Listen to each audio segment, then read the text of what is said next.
everyone, and welcome to another episode of Clear the Log, the spin-off side series. I'm Henry. You know who I am. I had a funny joke for this, but I don't remember what it was.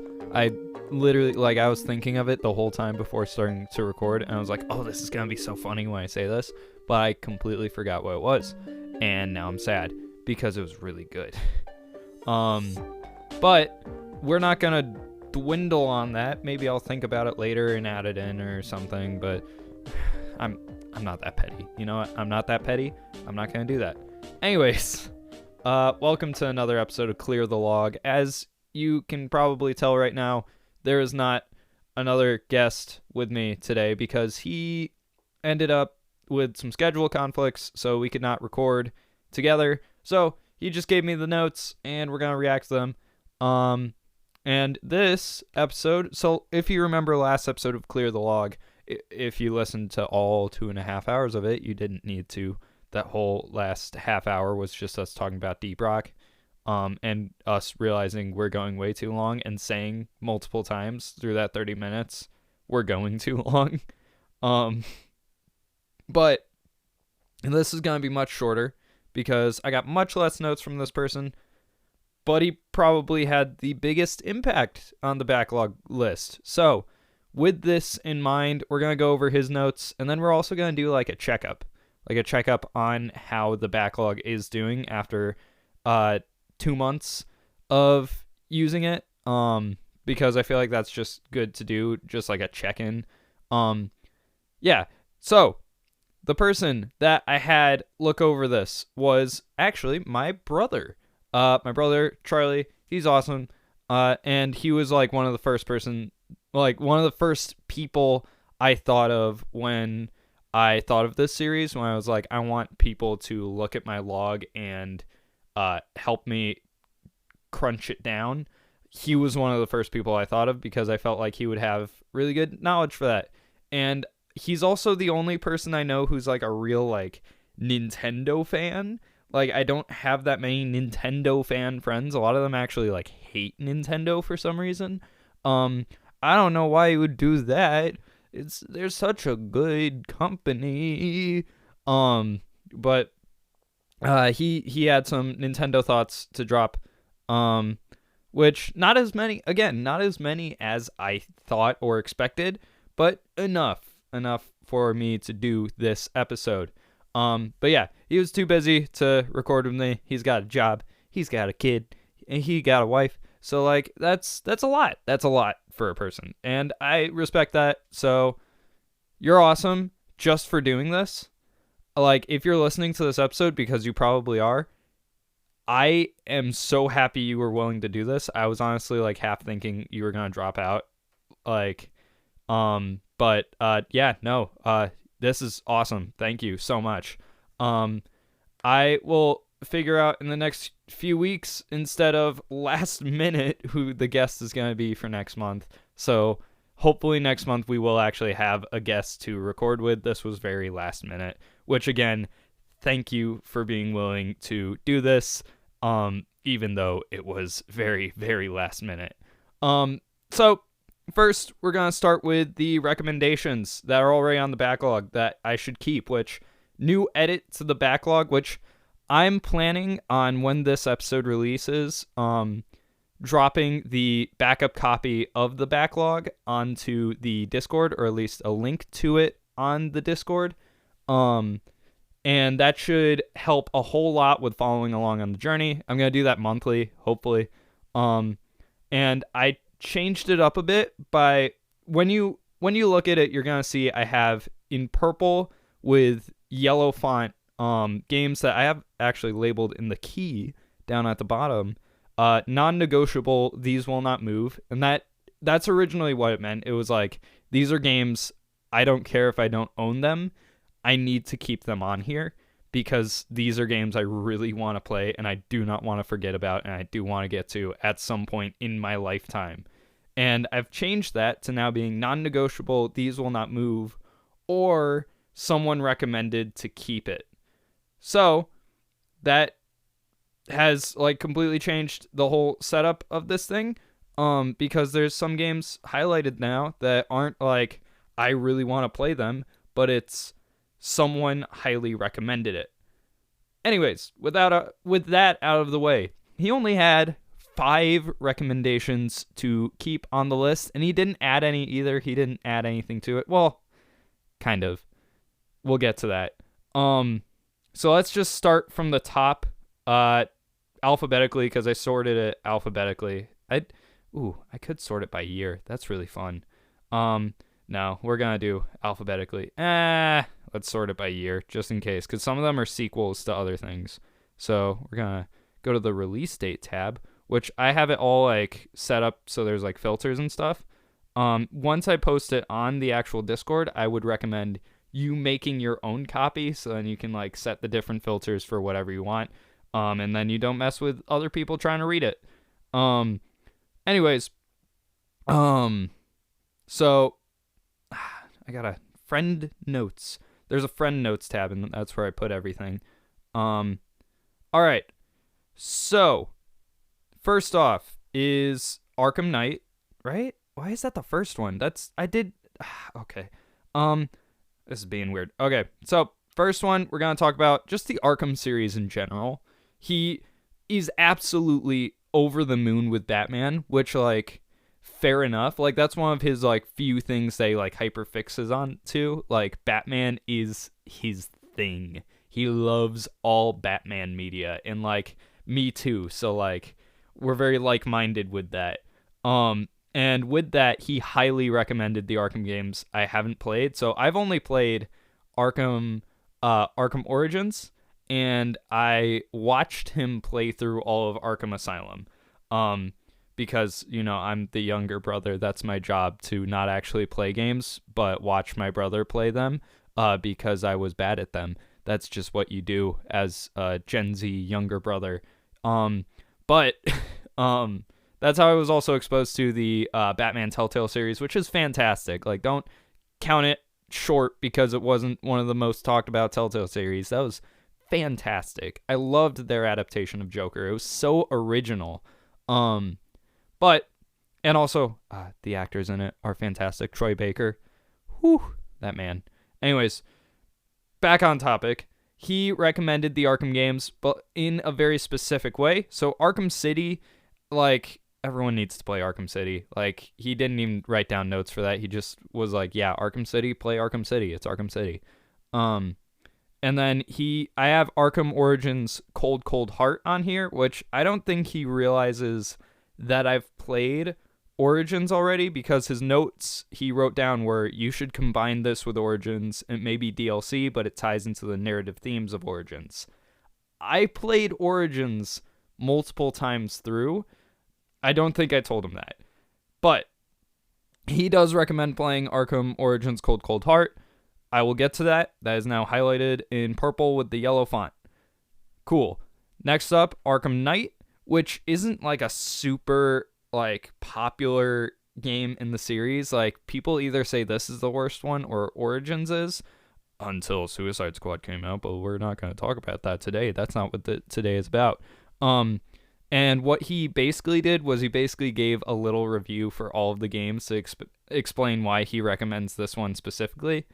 He said, Asylum, you are the Bat. City, you break the Bat. Origins, you are Vengeance.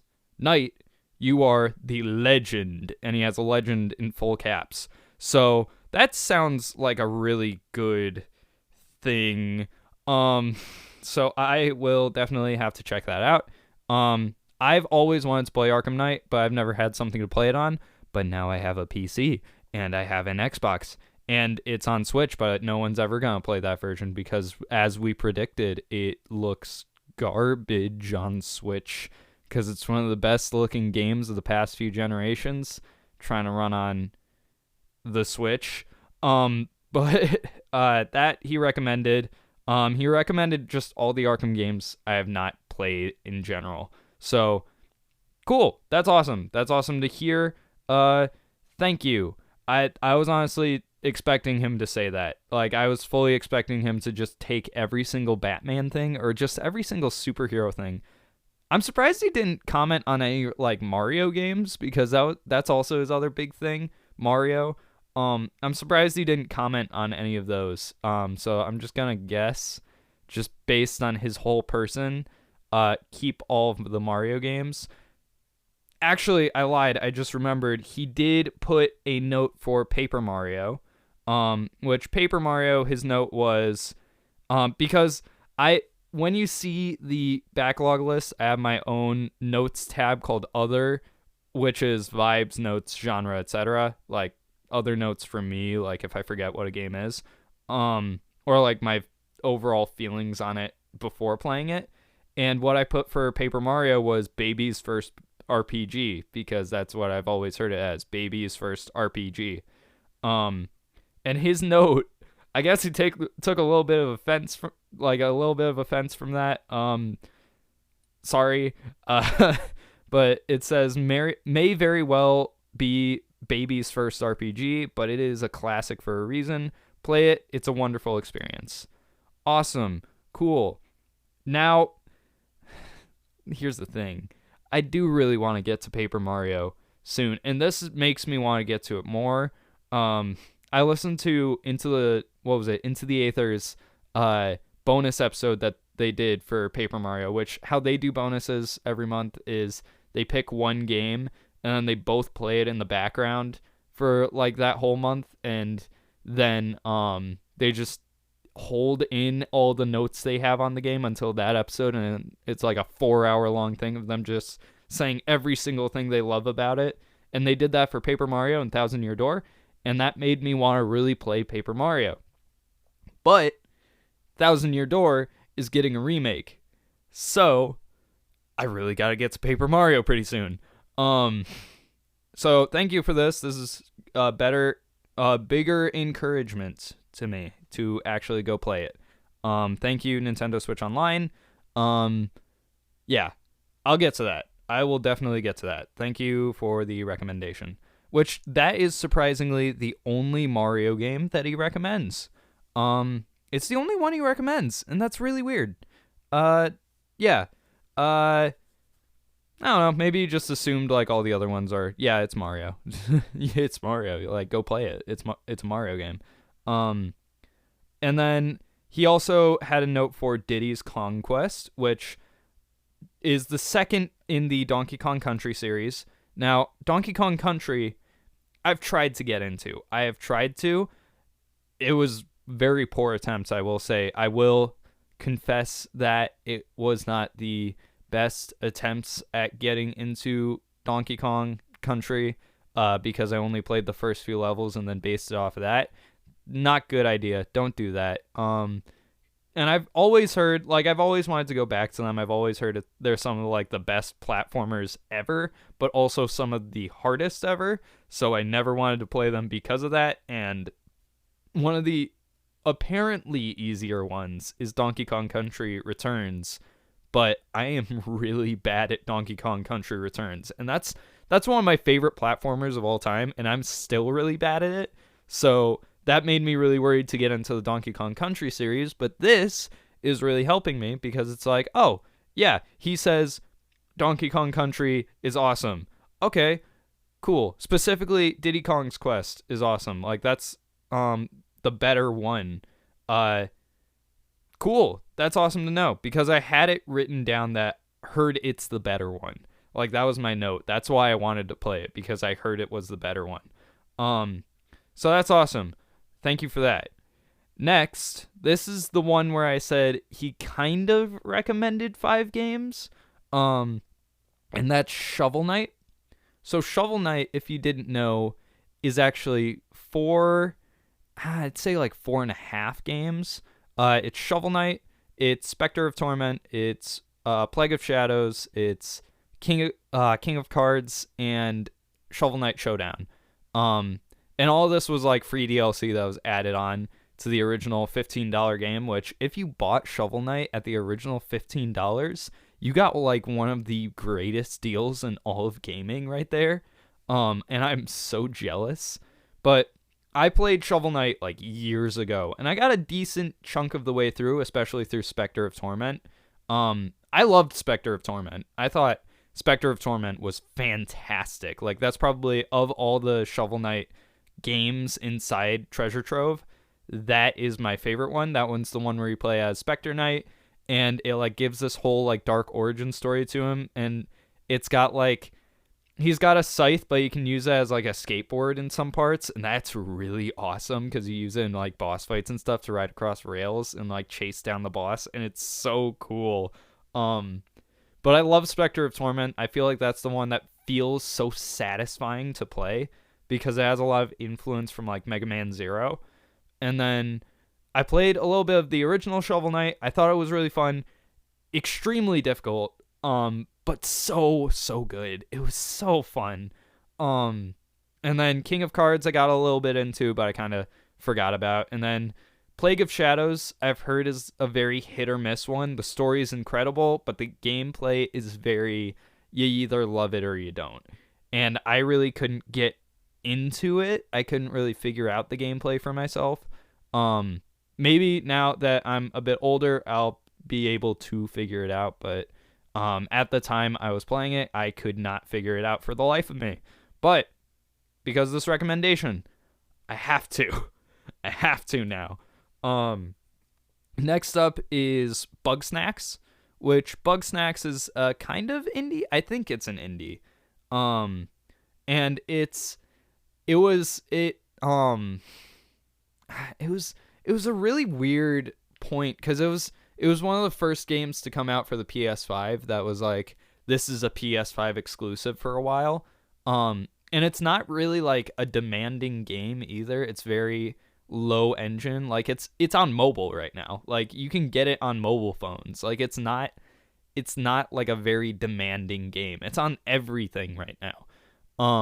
And I always wanted to check it out because, as I have written in the notes, it's very rare core. I know core is a word that Gen Z uses a lot, but like, I'm Gen Z, I can use it, I'm allowed to. It's rare core. Like, it feels like a Rare game. Like, it feels like a game made by Rare.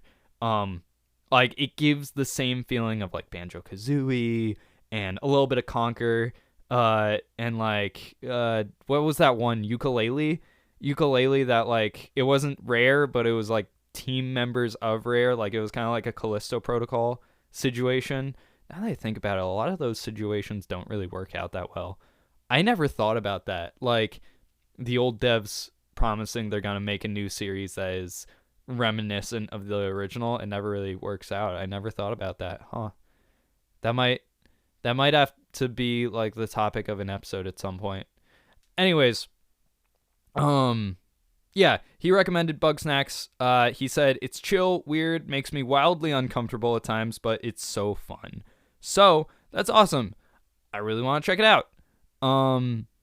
Yeah, I really don't have that much to say about Bugsnax. It's Bugsnax, just like, so Bugsnax, what the game itself is about is it's like, from what I know, this is probably not at all what it's about, but you are like these like animalistic creatures that kind of look like kind of Pixar-y, and you live on an island where the inhabitants of the island are like these little creatures that are like, they're bug snacks. They are bugs made of snacks. So you got like spiders that are like strawberries with like fry legs, and whenever you like catch one, like it's Pokemon, whenever you catch one, you like become it a little bit. Like you get its powers for a bit, which is a really interesting like kind of Kirby like mechanic from what I'm getting.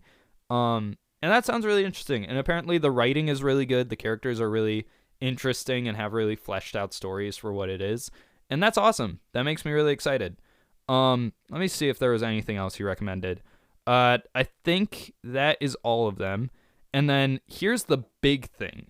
What he didn't recommend. So his note for what he didn't recommend was, he said, everything that is not currently available to you. Like that, what? Like, so I was in like shock by that. Like at first I was like, what? But that's so many games. That's like most of the games on the list. And that like threw me off a ton. But then I thought about it for a bit and I was like, this is my backlog. This is supposed to be games that I own, that I want to play, that I've been like sitting on the sitting on the back burner. And like I feel like ashamed for not playing yet. Like my copy of KOTOR that's completely untouched, or my copy of Resident Evil 4. Like I've never played either of those games, but I have it sitting on my shelf and I can go play it right now. And Final Fantasy 7, I never beat it, and I have it just sitting right there, and I can play it whenever I want. I just haven't. And that's what the backlog is for those games. And so that like really put everything in perspective. I was like, okay, I'm going to do something that the original guy who first did the backlog sheet, Daryl Talks Games, he originally, during his version of the challenge, he eventually made a separate tab on the sheet that was like the extended log for like games that he really didn't have an urgency to play, but he wanted to play at some point. And so I did that, only I made it the extended log / wish list. So I just copied everything that was a no in is it available to you, and I just took it over to that other sheet. And that super, like, that helped so much. Like, that helped me so much, like figuring out like what should and shouldn't be on there. And that eliminated the list. So the list was at like 300, 400. He removed like how many was it? After I kept the must plays over on the main list, even if I didn't own them. I kept the I'm not moving these because I said I wouldn't move them, so they're not gonna move. But he knocked off 292 games just by saying, if you don't own it, don't put it on the list. And so now the list is down to, what is it? So subtracting 1, 2, 3, 4. Okay. He knocked it down to 132 games. Just fantastic. Just incredible. Incredible work. He has the record for most games knocked off the list just by saying you don't own it. Wow. And that also like took a huge weight off my chest and really put into perspective like why I'm doing this. And then also this has also been like a mix of other things that have been happening in my life currently, and just in general what I've been learning at this part of my life currently. And that thing that I've been learning is like I have become very materialistic in the way I live. I've become very attached to worldly objects, which isn't always a bad thing, but that's also something else I'm learning. Just because something's not a bad thing doesn't mean it's a godly thing. There can be good things in this world that aren't godly. That aren't explicitly godly. And so this is really like putting into perspective why I'm doing this. I'm not doing this for myself.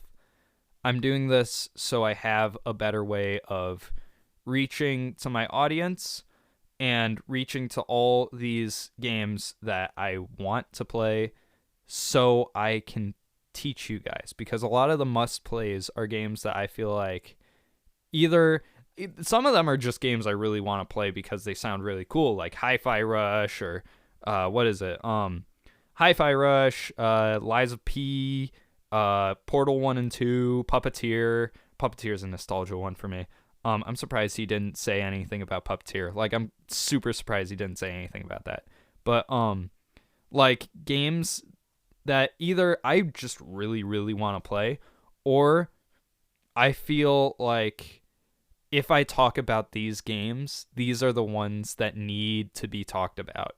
So, Chrono Trigger, Final Fantasy 7, what was it? God of War 2018, Disco Elysium, Spiritfarer, like the games that I feel like I can pull a message out of. Like, I feel deep down like these are going to have a message. And those are the ones that are most important to the show because those are the ones that I made this show for. And like that didn't come into perspective fully. Segue into the next segment where I tell you what I've done in the last 2 months, 2.5 months, because I started this like mid-December. Don't tell anyone. Um, but this really put into perspective, like, it was really put into perspective when I knocked off the first 2 games on the list, which were Adios and Pentiment, which Adios has been sitting on my Xbox Live, my Xbox Games with Gold for a while, and I just recently learned it was actually a very good game and only like an hour long. So I checked it out, and that really put things in perspective. And then I played Pentiment, which really put things into perspective, because that made me think, like, why am I doing this? What is it that I'm trying to pull from this? What lessons am I trying to pull? And then that was made even clearer by Styx Shards of Darkness, which is the first game I marked in red as I'm not finishing this. Because that was a game that was like extremely foul and really like sinful deep down. Like, not even deep down. It was very surface level. It's just I didn't see any of that in the trailers or anything. So because I had them on mute, that was my own fault. But that really put things into perspective. Like, why am I doing this? I'm doing this to tell you guys what you can play and what you can't play, but also what you can learn from, what you can grow from. And that is the most important part of this. It's figuring out, like, this is supposed to be like a benefit for the show. It's supposed to push me to play more games so then I can have more things to talk about and have more lessons to tell you guys. And so through this, I've found so many things that I just never would have pulled a lesson from if I didn't play it for the show. I would have never even checked it out if it weren't for the show. And so far, the finished games, there's not many of them, because I am an extremely busy guy, especially at this time in life, because it's second half of senior year. There's a lot going on, and I've just been super busy with like multiple jobs and things that I have to do, and so I've barely had any time to record and edit. Like, I've had to have like late nights and early mornings to do that, and that's not been fun. And same thing with like playing games. Like, I'm like, right now I'm getting through Silent Hill 2, which is only like 9 hours long. That's pretty short for a game, but like, I'm chugging through it because I'm only taking it in like small bits, like really, really small bits. And so far, the only games that I've only knocked off like 4 games, and I have 3 that are in like the limbo of I'm technically playing these, or I am playing these. So the 2 I beat were Adios and Pentiment. Fantastic games. I have a whole episode about Pentiment. I loved it so much that I made it the season 3 start, because it fits so well with the theme, with it being Reformation based and about like heavily about the Catholic Church and how the Reformation affected it in like the subtle ways it affected civilization. And that was super interesting, and it's coming to other consoles now, which is awesome. More people can check out this game, and that makes me very happy. But Adios, I never expected anything from, and I never meant to play it. And yet I found it to be one of the most enriching and beautiful stories I've ever seen in gaming. Like, I nearly cried at the ending, and I thought it was fantastic. It was, by definition, a man game, which that's like a thing that also was started by what's his name, Daryl Talks Games, because like he said like the whole reason to do this was so he could find more man games, which he explained the definition of man as like this picture of him standing on the beach, staring out at a lake, just standing there, just staring at the lake, and it just says man with a period at the end. And that's like why he was going through these, and that's kind of why I'm doing this too, like so I can find those man games, those games that really make me go, wow, that's gonna change me. That is gonna change my view of the world. This is something that is going to teach people whether they think it will or not. And so I've only labeled those 2 games as man games, but the 2 that I quit, Styx Shards of Darkness and Wilmot's Warehouse, which not spoilers because this is the episode I'm saying it. I dropped Wilmot's Warehouse. Like, I thought it was fun for the time being, but I felt like I had my time with it and there was nothing else to really discover, so I dropped it. And that one I have labeled as no for man game. It really wasn't a big heavy hitter for me. But from what I've played so far of Silent Hill 2 and Fallout 4, those may be big ol' man games. So that makes me really excited. And then the other game that's in limbo is Deep Rock Galactic. I don't know why that's really on here, because that's like putting Minecraft on your backlog. Like, it's a very, like, there's an ending, but that's not the goal of the game. So there's no reason to really, like, put yourself in the perspective of rushing to the end, because that's not why you're playing the game. Unless you do play Minecraft to speedrun it, because that's also something people do. But yeah, I don't know why Deep Rock's on here. I might take Deep Rock off of here just because, like, that's not really a game I'm trying super hard to beat. Like, that's a game that's like you play it when you feel like playing it, and like you have your fun with it in the moment. Like, you don't worry about how far in you are, you just have fun with it. That's like, it's like putting Fortnite on your backlog. Like, you can't put Fortnite on your backlog because it's Fortnite. There's no end. There's nothing to reach. Only in this there is a canonical ending to the game, but like nobody's gunning for the ending. Like, it's, you play it because it's Deep Rock. Like, you play it because it's fun. But anyways, yeah. So far right now, Silent Hill 2 and Fallout 4 are the games that are in limbo. I gotta get back to Fallout 4. I'll do that eventually. And the beaten games are Adios and Pentiment, and the quit games are Styx Shards of Darkness, and Wilmot's Warehouse. And goodness, I might as well, while I'm here, I might as well say what the, like, sticking games are so far. So here's all the recommended ones first. Arkham Knight, Arkham City, Arkham Origins Cold Cold Heart, all the Shovel Knight, Republic Commando, Skyrim, Ori and the Blind Forest, Ori and the Will of the Wisps, Spider-Man PS4, God of War 2018, Control, Bugsnax, Diddy's Conquest, Paper Mario, and I didn't have this written down. I really gotta add this to the list because I've been meaning to since I first recorded. But that Bramble the Mountain King.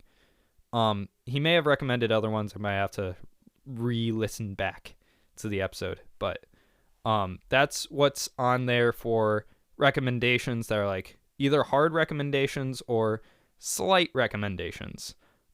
Cautious recommendations. The cautious ones that are on there that I'm still gonna play are Control and God of War 2018. And then the other ones that are like heavy hitters that I'm keeping on the list and are not moving: Chrono Trigger, Final Fantasy VII, Half-Life 2, Grim Fandango, SSX Tricky, don't ask, I don't know why that's there, Knights of the Old Republic, Cave Story, Paper Mario The Thousand Year Door, Minish Cap, Resident Evil 4, Twilight Princess, the Metroid Prime Trilogy, Alan Wake 2, Portal 2, Puppeteer, Oddworld New and Tasty, Metal Gear Solid 5, Hades, Return of the Obra Dinn, Disco Elysium, Ghost of Tsushima, Spiritfarer, Lies of P, and Hi-Fi Rush. I also don't know why Lies of P is there. Wait, why is Dead Cell... Oh, okay, never mind. But I don't really know why Lies of P is there. I'll keep it. I also don't know why SSX Tricky is there, and I don't know why I don't want to remove it. That's a really weird one to keep there. But anyways, that's how the list is looking. The list is narrowed down to, what was it? What did I say it was? I gotta do the math again. About 132 games. With an estimated time of, I'm not gonna do that math right now. I don't feel like that. I don't feel like doing that because I gotta subtract, and I don't want to do that. I might give that in the episode description. And then the extended log is now knocked down to 292. And those are the games that I really don't need to get to. It's fine. I'll get to them someday. And yeah, hope you enjoyed. I'll have the next part ready way more in advance, except for the recap part, because I kind of have to record that at the end of the month, because otherwise it's kind of cheating. Anyways, thank you again for listening. Go to the Discord to see the full list, and I'll be back with episode 3 at March 31st, unless March is like a 30-day month. I don't really know. Anyways, yeah, happy leap day, I guess. Have a great one. I'll see you next time. Remember to have the courage to stand up for the faith, the wisdom to speak God's word, and the power to live for the Lord in everything we do. Oh, and also, if you didn't notice, the music suggested for this episode by my brother, because nostalgia's sake, and because he's really getting into it right now, is the Plants vs. Zombies main theme. Make of that what you will. But anyways, thank you so much for listening. Have a grand one. And I'll be back on Sunday. And this series will be back March 30th or 31st. See you guys. Bye-bye.